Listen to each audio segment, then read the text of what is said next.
పట్నంలో బస్సుల్లో తిరిగే పబ్లిక్కు జీహెచ్ఎం సోళ్ళు గుడ్ న్యూస్ చెప్పిండ్రుల్లో. బస్సుల కోసం బస్టాండ్లల్లో గంటల కమాన ఎదురు చూడకుండా ఏ బస్ ఎప్పుడు వస్తుంది, ఏ నెంబర్ బస్ ఏడున్నది, ఎన్ని నిమిషాలలో బస్ స్టాప్ల కాడికి వస్తాయి, మరి ఈ బస్సు ఏ రూట్లో వస్తుంది, ఇగో ఇట్లా అన్ని వివరాలు తెలియనీకి బస్టాండ్ల కాడ పెద్ద పెద్ద టీవీలు పెడతారట.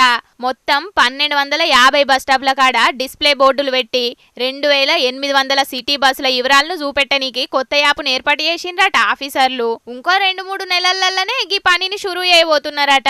బస్ స్టాప్ కాడ నిల్చున్నామంటే చాలు, గాడున్న స్క్రీన్ మీద చూసుకుంటే అటికెంచిపోయే బస్సుల వివరాలు మొత్తం తెలుసుకోవచ్చు అన్నట్టు. ఇక ఇప్పటికే పలక ఫోన్లల్లా జీపీఎస్ సిస్టమ్ పేరు మీద బస్సులు ఏడున్నాయో తెలుసుకునే యాప్లు వచ్చినాయి. ఇక బస్ స్టాప్ల పొంటి బస్సుల వివరాలతోని పెద్ద పెద్ద టీవీలు కూడా పెడతారన్నట్టు.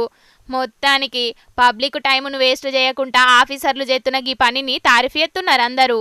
అంత మంచిగానే ఉన్నది కానీ ఫ్రీ బస్ పథకం చేయబట్టి బస్సులన్నీ బగ్గనే నిండుతున్నాయి. పొద్దుగాల డ్యూటీలకు పోయేటోళ్ళు, కాలేజీలకు పోయేటోళ్ళు కూడా బగ్గనే తిప్పలు పడుతున్నారు. జరా సరిపోను బస్సులను కూడా ఎయ్యుండ్రి సార్లు అని అంటున్నారు దినం బస్సులలో జాగలేక తిప్పలు పడేటోళ్ళు.